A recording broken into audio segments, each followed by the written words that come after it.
ഈ കാണുന്നത് കർണാടകയിലെ കൃഷിയിടങ്ങളാണ്. ഇവിടെ നമ്മളൊരു തണ്ണിമത്തങ്ങയുടെ കൃഷി നമ്മൾ ലാസ്റ്റ് ഒരു ബാച്ച് ഇട്ടിട്ടുണ്ടായിരുന്നു. അത്യാവശ്യം സക്സസ്ഫുൾ ആയിട്ട് വന്നു. അപ്പം ഈ ഒരു ഇത് കഴിഞ്ഞിട്ട് നമ്മളിപ്പോൾ അടുത്തത് അതിൻ്റെ കാട് വെട്ടിക്കൊണ്ടിരിക്കുകയാണ്. ഇതിപ്പോൾ ഒരു 3 ഏക്കർ സ്ഥലം ഉണ്ടായിരുന്നു. അതിൻ്റെ ഇപ്പുറമൊക്കെ വേറെ ആൾക്കാർ ഇവിടെ കൃഷി കാര്യങ്ങളൊക്കെ ചെയ്യുന്നുണ്ട്.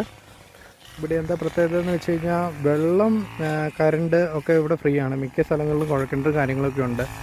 അപ്പം കറണ്ടിനൊന്നും നമ്മൾ പൈസ മുടക്കേണ്ടതില്ല. അപ്പം ഇവിടെ നമുക്ക് കൃഷി ചെയ്തിട്ട് നമുക്ക് കേരളത്തിലെല്ലാം വിപണികളിൽ നമുക്ക് എത്തിക്കുകയാണെങ്കിൽ അത്യാവശ്യം നല്ല ലാഭത്തിൽ നമുക്ക് ചെയ്യാൻ പറ്റും. അത്യാവശ്യം നല്ല വളക്കൂറുള്ള മണ്ണാണ് ഇവിടെയുള്ളത്. അതുകൊണ്ട് തന്നെ ഇവിടെ അത്യാവശ്യം നല്ല കുറേ ആൾക്കാർ വന്ന് പല ടൈപ്പ് കൃഷികളും കാര്യങ്ങളൊക്കെ ചെയ്തു വരുന്നു. അപ്പുറത്ത് വാഴ കൃഷിയും കാര്യങ്ങളൊക്കെ ചെയ്തത് കാണാം. പക്ഷേ